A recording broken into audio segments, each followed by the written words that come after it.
दोस्तों ऑडिट करने के बाद अगर ऑडिटर को कंसर्न नजर आता है क्लाइंट की फाइनेंशियल स्टेटमेंट में, तो वो इसे अपने ओपिनियन के थ्रू रिफ्लेक्ट करता है और यहां पर ऑडिट ओपिनियन जो होता है उसे मॉडिफाइड ओपिनियन कहा जाता है। अब ये मॉडिफाइड ओपिनियन 3 लेवल से डिवाइड हो सकता है आगे।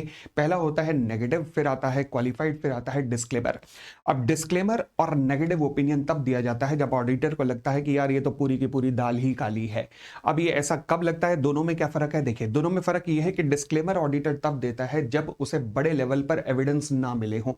यानी कि सपोज 100 ट्रांजैक्शन है, 90-95 के उसे एविडेंस ही नहीं मिले, तो वो क्या करेगा? वहां पे कहेगा मैं ओपिनियन ही नहीं देता। This is called disclaimer of opinion, मतलब लगभग सारी दाली काली है।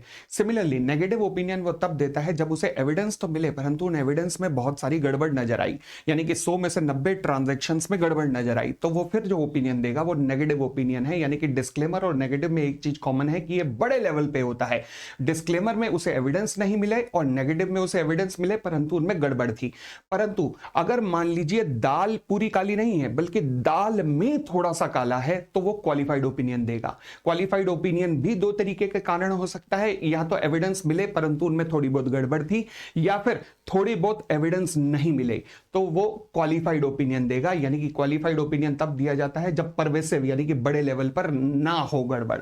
Thank you.